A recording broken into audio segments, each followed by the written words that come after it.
Welcome, Queens.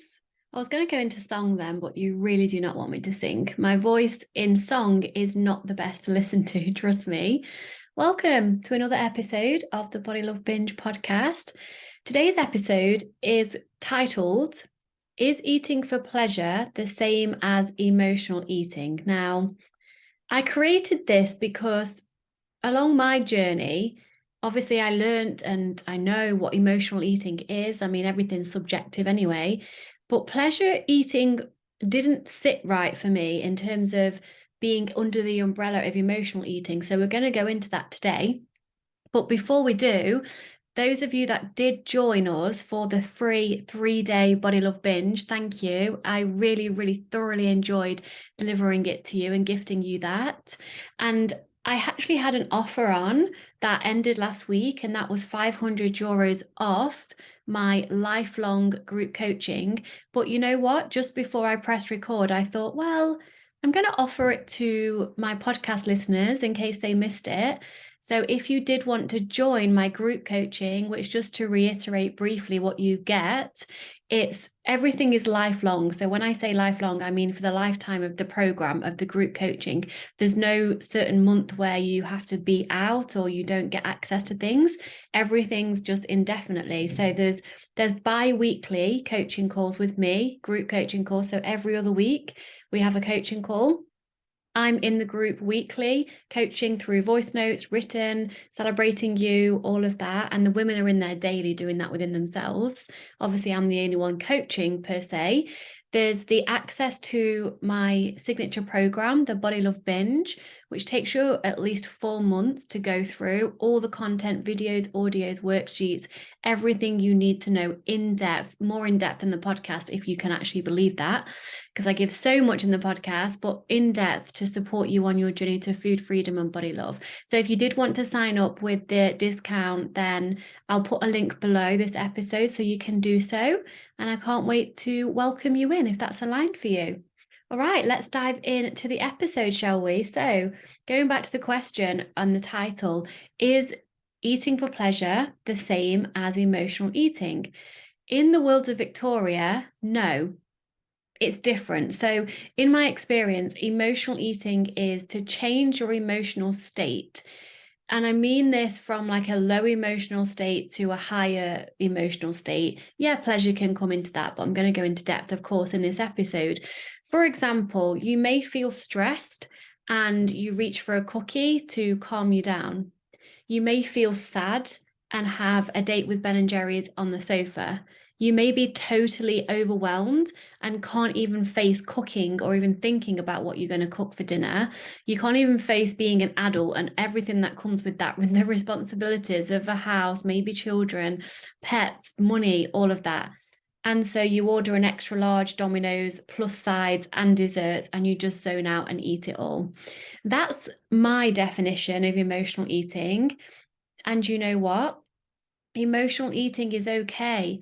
It's not bad and it's not wrong, because if you try to stop emotional eating, you'll only emotionally eat more.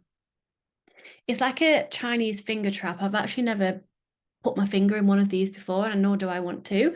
But a Chinese finger trap works in the way that the more you resist and try and pull your finger out with force and effort and panic, it actually gets tighter. That's the same as if you tried to give up emotional eating, you'd actually just eat emotionally more. And I've done countless episodes about emotional eating. So feel free to go on my website. There's a search bar in the podcast section, and you can search emotional eating, and everything that I've discussed, podcasts related to emotional eating specifically, will come up. So you can do that if you want to know more about that and go in depth in my context of emotional eating. So what is pleasure eating then? Well, it's exactly what it says on the tin. In my opinion, it's simply eating for the pure pleasure of eating.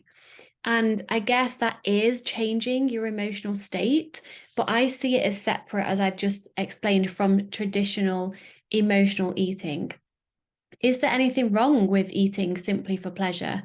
Nope. Does diet culture brainwash you into thinking there is something wrong with purely eating for pleasure? Yes. And on the contrary, do advertisements often link pleasurable eating to being naughty and encourage you to buy their products and eat their products? Yes. Think of phrases like guilty pleasure. Why does the word guilt and pleasure have to go hand in hand? God forbid we actually experience pleasure and feeling good about that and not having to feel bad about it, right? Can you see why most of us have, well, most of you, us listening to this, have a fucked up relationship with pleasure in general, let alone pleasure and food? Sex is pleasurable. Well, it's supposed to be, right? But at the same time, a lot of us were told it's dirty and it's shameful. And the same goes for self-pleasure as well. Chocolate and desserts are pleasurable to me, but we're made to feel guilty for eating them, and we must control ourselves around them. We hear, I've been bad today because I've had a slice of Rocky Road at lunchtime. But we're literally made for pleasure as a human. Pleasure is our birthright, right? Yet we're told when we allow ourselves to experience pleasure, then it's wrong, or we have to earn it first. Here's another example for you. You deserve to relax because you've been working really hard all day. You deserve the chocolate because you've been so good this week with your food. You deserve to have me pleasure you because you've done X for me. Newsflash, we don't have to earn anything, as we are innately deserving and innately worthy of pleasure just because we are. How does it feel in your body to imagine having a day full of total pleasure, a day full of pure pleasure, whatever that means to you, without you having to do anything for it or to earn it? Do you feel excited at the thought of that and then automatically guilty for that? Well, guilty for what? Allowing yourself to receive pleasure. What is it exactly you've done wrong? Putting yourself first? Well, there's everything right about putting yourself first, my love, because when you put yourself first, when you fill your own cup up, you have way more to give to others. You automatically become a better mum, friend, sister, wife, etc., just being in your pleasure. And what I mean by that when I say being in your pleasure, it means allowing yourself to receive pleasure. When you're in your pleasure, it radiates outwards to others and has a positive impact on everyone you meet. We're literally made for pleasure. We have been gifted with our senses that enable us to experience pleasure, and of course pain as well, because that's life. We get to listen to emotionally moving music or a life-changing podcast such as this one. We get to see the beauty of nature and our children's smiles. We get to taste the delicious flavors of all different kinds of foods, and we get to smell them also. We get to feel silk on our skin, the touch of a loved one. As women, we have a clitoris, which is solely designed only for pleasure. I mean, all of these ways to experience pleasure, and how many of us are actually allowing ourselves to experience pleasure. And if we do, how many of us are feeling bad about it? Quote, I feel bad for sitting on the sofa in the middle of the day just because I feel like I should be doing something productive. That was one of mine. On this journey that I've taken to food freedom and body love, I really had to take a look at my relationship with pleasure. Yes, pleasure with food, but also pleasure in general. I didn't feel worthy of pleasure unless I had earned it first. And I had to work on that a lot. But now I know that I'm worthy of pleasure just because I'm alive. I've opened myself up to receive more pleasure, more abundance, more joy, more money, more love, more fun. And you can as well. I want to talk about the inability to receive, especially as women. There's a great book called The Big Leap by Gay Hendricks, which talks about each of us having an upper limit problem. And I quote, "Good fortune is often followed by negative emotions that overtake us and result in destructive behaviors. I don't deserve this. This is too good to be true," or any number of harmful thought patterns that prevent us from experiencing joy and satisfaction. Does that sound familiar? Gay Hendricks calls the upper limit problem a negative emotional reaction that occurs when anything positive enters our lives. The upper limit problem is not only preventing happiness, but also stops us from achieving our goals. It's the ultimate life roadblock. And this book has been extremely helpful for me in realizing that I was stopping myself from receiving what I said I wanted to receive. For example, I said I wanted food freedom, yet I would only allow myself to eat chocolate if I'd earned it, and I wouldn't allow myself to eat it simply for the pleasure of eating it. I wanted more money, yet I would feel bad for raising my prices and asking clients for money in exchange for my services. I wanted more time to relax, yet I would feel guilty if I sat down in the middle of the day. Once I worked on increasing my capacity to receive pleasure, love, money, joy, and abundance, and then hold on to that without grasping it, there's a difference. That's when everything started to shift for me. I had to sit with myself and show my nervous system that it was safe to feel pleasure.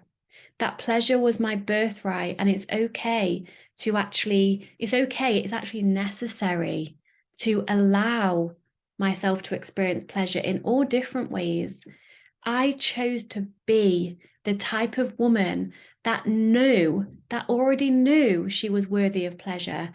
I started acting from that place, acting as if I could already hold and feel the amount of pleasure I said I wanted to feel.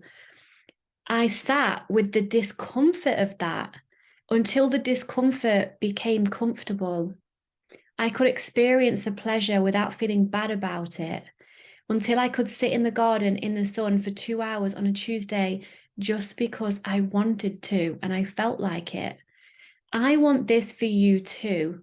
Read the book, hire a coach to guide you through this, and choose pleasure. Choose you. Okay, so how does this all relate to food and pleasure eating? Food is pleasurable. We have taste buds for a reason. We get told to control ourselves around it. Otherwise, we're greedy, we're gluttonous and weak, or we don't care about our health. Now, that is another story and another conversation altogether, but it's also not true, because when we're in alignment with our true selves and connected to our bodies, it's easy to eat what is right for us. And that includes pleasure eating. Everyone is different as well. So what feels right and good for me and my body won't feel right and good for somebody else. If Wouter, my soon-to-be husband, I literally get married on Sunday, and as I record this, it's Wednesday. I'm so excited. If Wouter copied what I ate and what I experienced pleasure from food, that would not feel good to him, and vice versa. If I copied what he did, that wouldn't feel good to me. But we can only naturally arrive at that place when we stop restricting. We restrict foods that are most pleasurable to us, and then we ultimately can't restrict them anymore. We give in, and then we eat these banned foods that we've restricted in excess until we feel physically sick, so much shame and overwhelm when we do that. We tell ourselves that we're greedy, incapable of eating these said foods normally, and so we restrict them again. During this cycle, we're only allowing ourselves to receive about 50% of pleasure from eating these foods. I feel like I'm going to sneeze, and I don't want to sneeze. Okay, I made it go away. Think about it though. Okay, I'm going to play two scenarios out for you right now. As I'm sharing the scenarios, as I'm guiding you with my words, Imagine doing this and play this out for yourself, okay, in your vision. Think about it. You're in the supermarket, you're getting groceries. And by the way, I don't know why I'm saying groceries because I'm not American. That's such an American word to use. Let me rephrase that. You're in the supermarket shopping and you accidentally, on purpose, because you know how it is, go down the confectionery aisle, the chocolate and sweet aisle. You see some chocolate on offer. You want it so badly because you're restricting it as well. That's why you want it even more. It's not your favorite brand, but it's on offer. It's 2 for 1. You convince yourself it's a good offer and you've been, quote, good all week and you'll only have a bit anyway. So you buy it. Pleasure block, because you've not even chosen your favorite brand. You've not chosen the chocolate you would really want. You've settled for the brand that was on offer. You walk out of the supermarket feeling bad actually for buying it and for caving in. Pleasure block. You don't want to eat it in front of your partner because he knows you're dieting, and so you wait for him to go upstairs and shower before eating. Pleasure block. You hurriedly grab some and hide behind the cupboard or the fridge or whatever in case he comes back down and sees you eating it. Pleasure block. You hide 2 bars, the 2 bars that you brought in your dressing gown. Oh, I've missed a part. Now you've wanted the taste of the chocolate, you feel bad because you promised yourself you'd only have a bit, but now you want more. Pleasure block. You take the 2 bars, you hide them in your dressing gown, and you go upstairs. You eat them in secret on your office floor, trying to muffle the sounds of the wrappers by coughing as you unwrap it. It tastes great when you start eating, but regardless, you'll feel bad about what you're doing. Pleasure block. Afterwards, you feel guilty and ashamed. Pleasure block. Yes, you ate the chocolate, but how much pleasure did you actually get out of that experience? And you probably noticed that's very descriptive, and that is exactly what I used to do. I would literally go into the toilet to eat. I would go upstairs in my office with the chocolate hidden in my dressing gown and then make noise at the same time as I was unwrapping the chocolate so he wouldn't be able to hear me because I had so much shame around it. Imagine this scenario instead. Okay, we're going to completely flip it. This is how I choose to eat chocolate now. Imagine this. You choose to buy your favorite luxurious chocolates just because you fancied them. You spend a decent amount of money on them because you know you are worthy of doing so. And also, you're probably in the privilege to be able to actually do that. And those that aren't, I want to acknowledge that. You wait to eat them until you're comfortable and relaxed. You prefer to be alone, but not due to the shame. You just don't want to share or be interrupted. You take each chocolate, whether that ends up being 5 or 50, it really doesn't matter. And you smell the aroma before putting it in your mouth. You take the time to taste the flavors, the different flavors in each one. Perhaps you look at the card and see what flavor it is and see if you can feel and taste those flavors as you're eating it. You close your eyes. Yes, like in a frigging advert. I'm sorry about that, but that's what I do. You eat until you feel like you've hit the spot. And then you take a moment to feel gratitude for that pleasurable experience. You relish in the experience and you thank your taste buds for enabling you to experience that. You thank your body in advance, knowing that it will digest and then you can use that for energy. You thank yourself for gifting yourself that experience. 2 completely different experiences. Which one would you prefer to experience? Right? When we've been restricting ourselves for so long and denying ourselves the allowance of receiving pleasure from the foods that we see as bad, what happens is when we start allowing ourselves to eat these foods on our food freedom journey, it takes a while until we're able to receive the full pleasurable experience when we eat these previously banned foods. I said a lot in that paragraph, but it's really important. So just skip that back a bit if you need to. This is due to restriction PTSD and the guilt and the shame that comes up with that. These feelings need to be welcomed. They need to be felt, expressed, and let go of in order to heal this. you also need to soothe yourself and remind yourself that it's safe now. It's okay to eat these foods.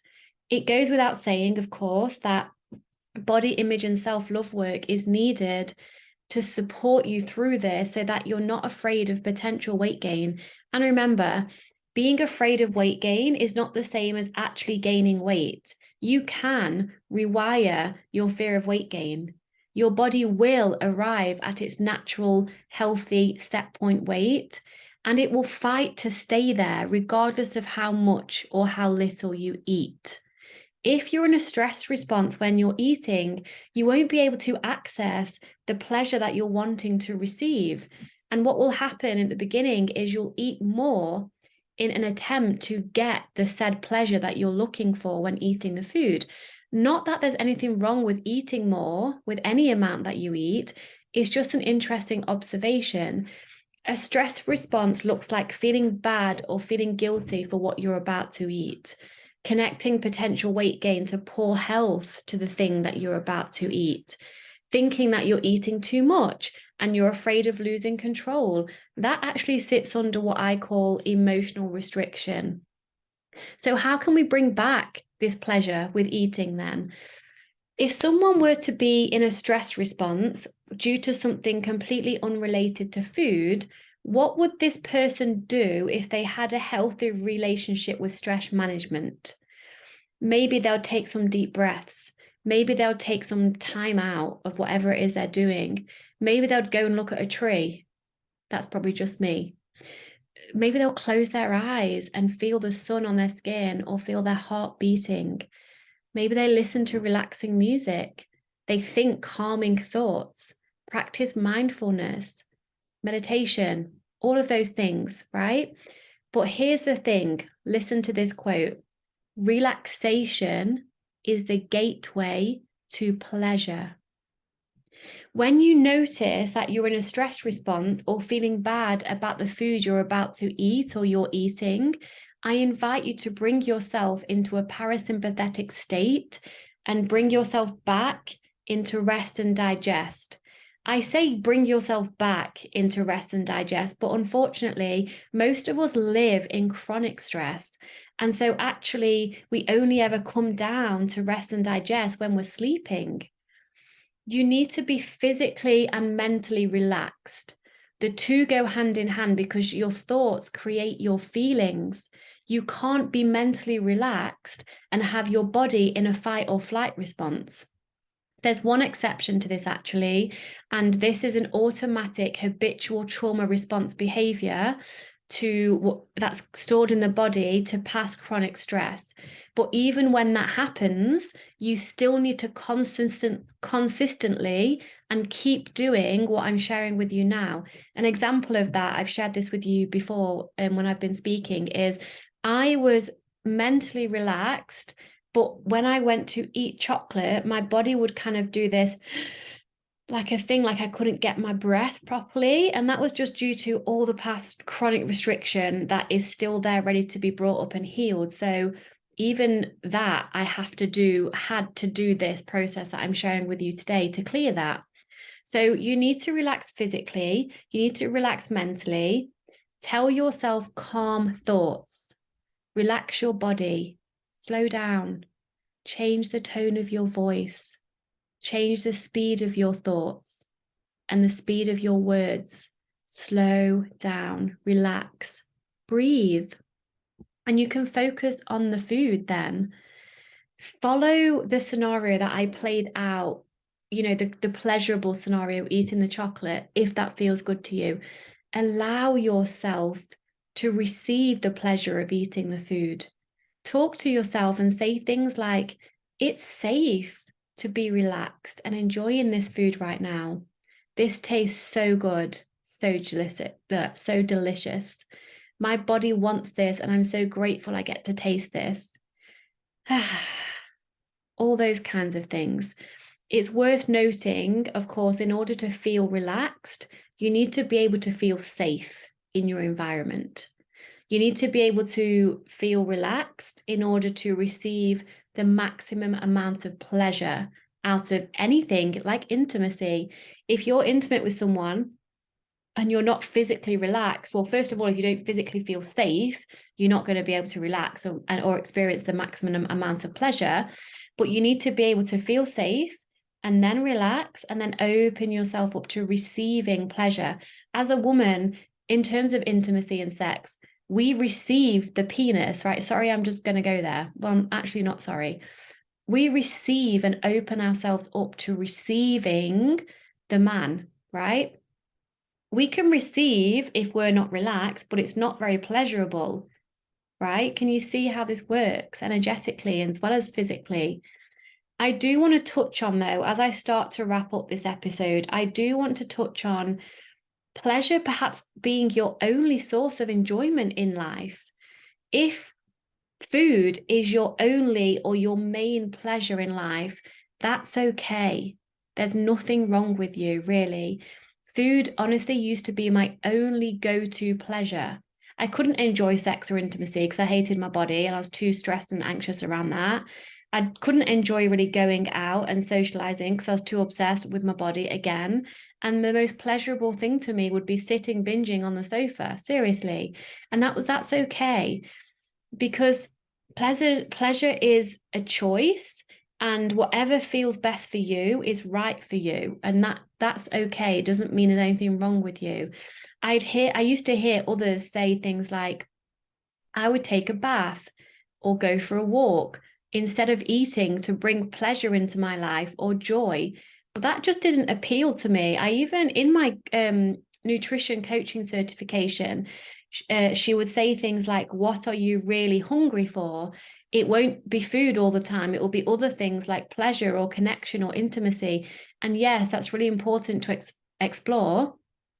But still, food, nothing satisfied me like food, and that was okay. I wanted the pleasure of eating. But here's the thing, those that have previously restricted food before, so dieted, etc., automatically turn to food for pleasure as their number one pleasure source over someone who was never restricted before. They generally turn to other things such as sex, porn, shopping, alcohol, nature, baths, socialization, etc. But isn't that interesting, don't you think? And the reason, I think, obviously, is due to the past restriction, the denying of food, the denying of the pleasure, the fear of lack. And as humans, we're wired to run towards pleasure and run away from pain, because life is supposed to be pleasurable. Truth bomb. If food is your only pleasure in life, that's okay.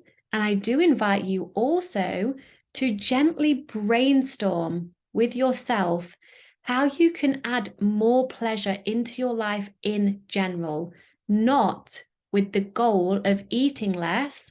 That's emotional restriction. But just because, why wouldn't you want to experience more pleasure?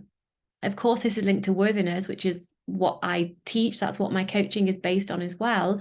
But when I personally rewired my fear of weight gain and healed my body image, I actually noticed that the more sex I had, the more intimate I was with my partner, the less chocolate I actually wanted, just naturally. I just found that really fascinating.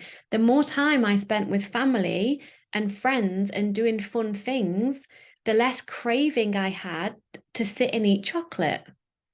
I have now created my life to include lots of pleasure in different ways, sitting in the garden in the sun just because, reading a book, spending time in nature, going on longer walks, being intimate with my partner Wouter, asking him for cuddles and for him to stroke my skin or my hair when we're sitting on the sofa, booking massages and facials and all of that.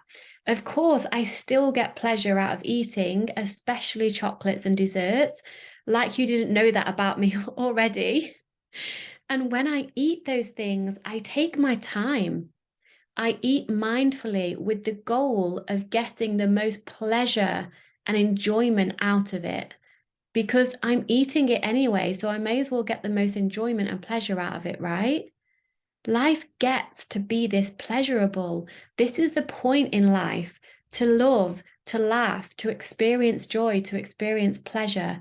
And of course, everything in between and opposite to that, because that's what life is. Life is polarity and impermanence. But life gets to be pleasurable, which is why we run towards pleasure and run away from fear and pain. So to wrap this up, in answer to the question, is it okay to eat simply for the pleasure of eating? Yes, yes, and yes. Allow yourself to receive. Notice those two words, allow and receive.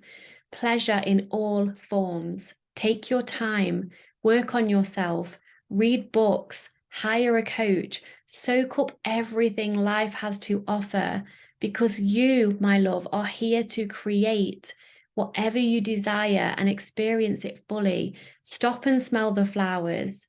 Be present. Feel the pleasure of the wind on your skin. All of that. It doesn't just have to be with food, sex. It can be with all of life.